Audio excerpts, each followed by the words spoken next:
In my town, a lot of the houses are old, so I've actually lived in many active places. But the house that my husband and I bought 2 years ago is very haunted. And maybe not all by nice things. The house is 120 years old, but it was flipped, so it also is like it's brand new. It's really kind of odd how the old and the new have come together here. When we moved in, I felt such a lovely energy in the house. The flipper had told us that he used the house to teach his son the business of restoring a house, and they'd spent 9 months bonding over it, so I felt it was their energy I picked up on. He also told us that when he acquired it at auction, it had been badly vandalized, as it had been empty 6 years. It still had been furnished. There was even still rotted food in the long dormant fridge, as though the previous owners had just got up and walked away one day. For a long time, the only thing that would happen was that one of us in the family would suddenly catch a whiff of cigarette smoke. It would always be when the family member was feeling upset or anxious at something, and the cigarette smell would come with a deep sense of peace, sort of like someone was hugging or comforting us. That actually still happens. Normally, only one person in the room will smell the smoke at a time. About 6 months after we moved in, a car ran into our house. It hit the wall where my husband and I were sleeping. FYI, being woken up by a car hitting right outside your bed sucks. The car penetrated the siding, broke the studs, cracked the drywall and the baseboard, and then stopped. A couple months later, I was sitting in the rear of an SUV with the hatch up, watching a baseball game, when a pop fly came flying right to me. I saw that torpedo coming right for my face, and due to the confinement of being in the vehicle, I had no way to get out of the way. My husband jerked the hatch down to shield my face. The windshield exploded into me when it hit, but that is most definitely better than the ball to the face. I am absolutely certain I wouldn't have lived through it, no doubt. A couple of months later, my brakes gave out while driving with my daughter. We ran a red light in a busy metropolitan area, and somehow, someway, 4 lanes worth of traffic saw what was happening and stopped. I regained control of the car unharmed. The brakes just came back. Another couple months, we rescued a dog from the pound, who subsequently viciously attacked my daughter and I in our hallway. It tried to rip my throat out, then turned to charge my daughter. Somehow, I managed to fight the dog off and get out of the house without my daughter or myself being hurt. After that, I woke up one morning, feeling totally normal. Then suddenly, I felt really sick. It was that horrible feeling when you know you're going to toss your cookies. I ran to the bathroom, except I didn't get sick. I got down on the floor, thinking it would happen, but then I passed out. I woke up, tried to sit up, could not, and passed out again, 3 times. I frequently catch glimpses of moving shadows. My dog sometimes lays on me and growls up in the air. Things fall off the walls at night in my daughter's room. Lost things get returned.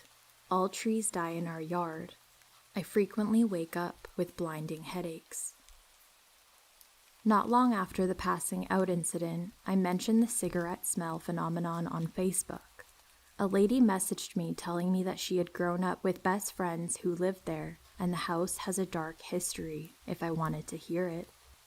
In the 90s, a man named Norman, a very kind man, and a chain smoker, died in my daughter's room of a brain aneurysm. Years later, his wife also died of an overdose of pain pills in the bathroom where I passed out.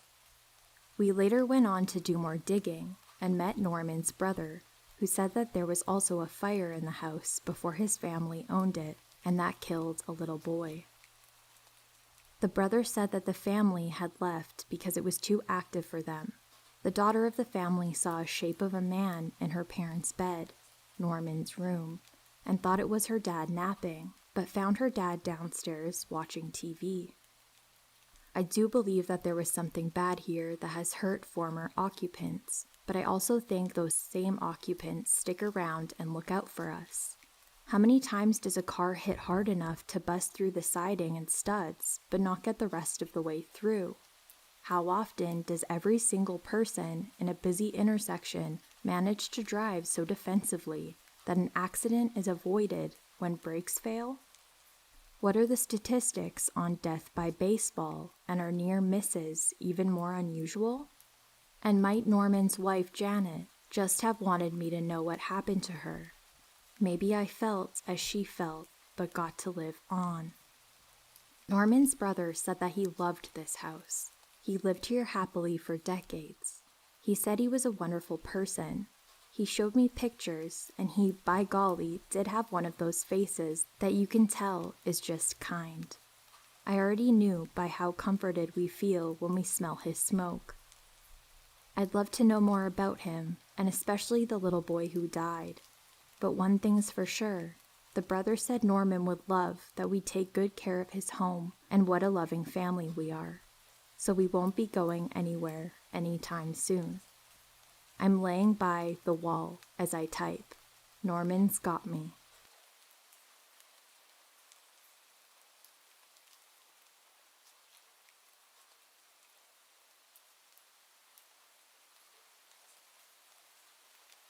I actually have a lot of ghost experiences, but for now, I'll talk about the year I lived in a haunted house. I was 12, and my family had just moved us to a place called Kennewick, Washington. We were renting a one-story house from an older couple. My cousins, who I was super close with, helped us move in and stayed the night with us for the first couple of nights. Weird stuff started the very first night. For one, the guest room had a really weird vibe that no one cared for, so they decided to sleep in the living room. I recall hearing knocking in the walls, disturbing me from sleeping well. We all asked each other who was doing it in the morning, parents included, but none of us took responsibility. Another thing that would happen every night that I was sleeping, my closet doors would open. No matter which house I've lived in, I've needed the closet closed to sleep. I got so scared waking up to see my closet doors completely open that I once tied a chain around the handles to keep the doors closed. I woke in the middle of the night to the sound of the chain hitting the ground, and I watched my closet doors open completely right before my eyes. I was so frozen in fear. I couldn't move. I could barely breathe, and I somehow fell back asleep that way. After that, I accepted that those doors would remain open. Also, every morning that I woke up for school and walked down the hallway, it would feel like someone rushed out of the guest room and followed me down the hall, right on my heels. I would sit down on a chair in the living room and feel whatever it was go past me and into our kitchen. I eventually got used to it, as weird as that sounds. When you live in a haunted house, you have no choice but to get used to what is happening to you. One night, I had a girlfriend sleep over. We had a great time eating pizza and staying up late watching movies. It was about 2 a.m. when we finally turned off all the lights and settled down on the floor in the living room. The curtains to the sliding glass door we were next to were open, and it was a bright moon that night, so we could easily see into my backyard and the details of it without issue. Just as it got quiet, I randomly said out loud, "Oh, by the way, this house is haunted." She says, "What?" And just then, 3 incredibly loud knocks hit the back window. We both looked outside, and there was absolutely nothing. No wind at all, even. She burst into tears, and I had to calm her down by letting her know that nothing else would probably happen that night, and if I can live there and be okay, she will be just fine. I'm honestly surprised she didn't demand to be taken home. I always enjoyed the ghost's timing on that one. Some other things happened in that house, like stuff getting knocked off shelves, feeling genuinely uncomfortable to be there alone, even during the days, etc. We lived there less than 2 years, and I'm glad.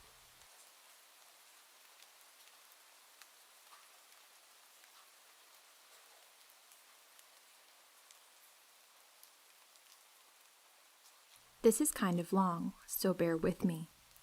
So a few years ago, one of my friends bought a house.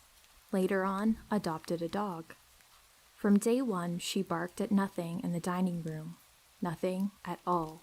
She would just stare and bark and eventually calm down and go about her business. One day, Dude hits me up and asks me to house sit while he and his family went on vacation for a week.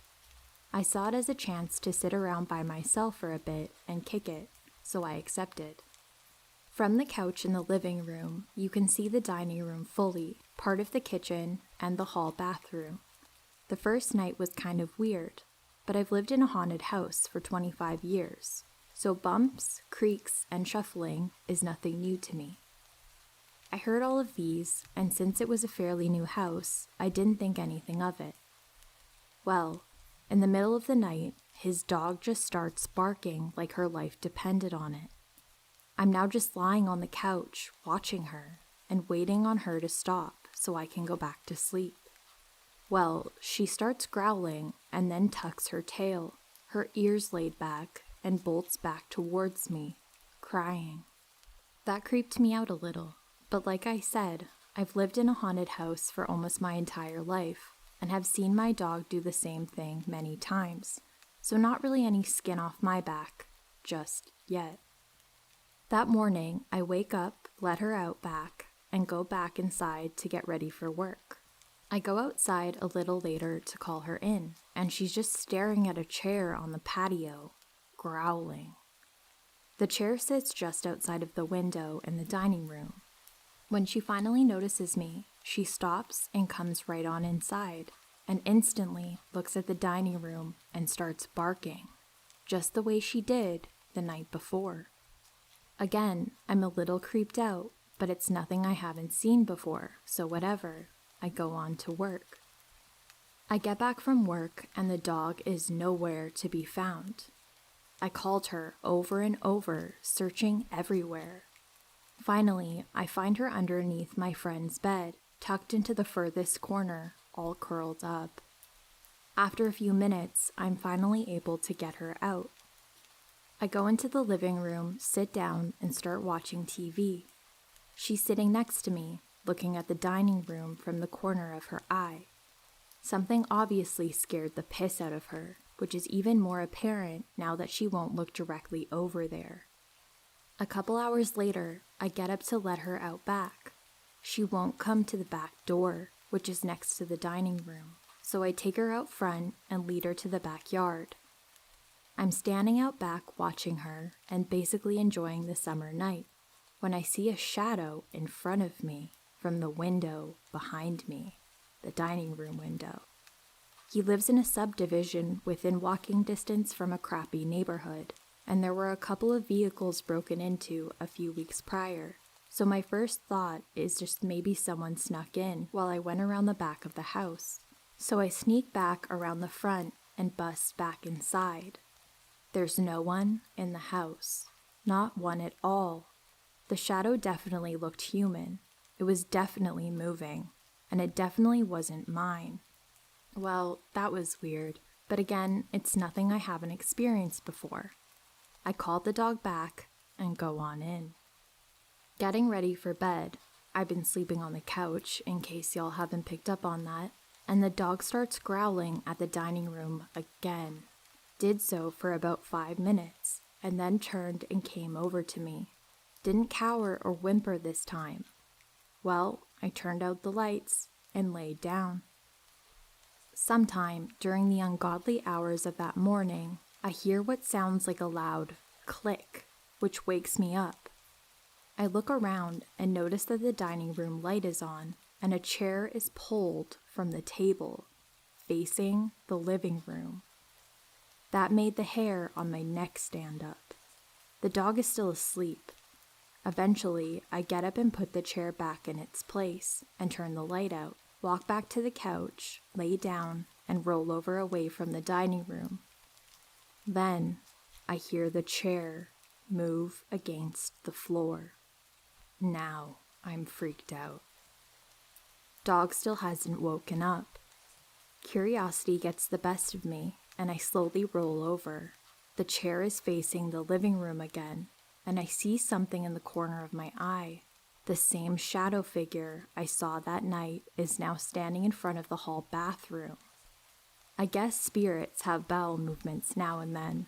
Sorry, had to throw in some humor in the mix, but really, the thing was standing in front of the bathroom.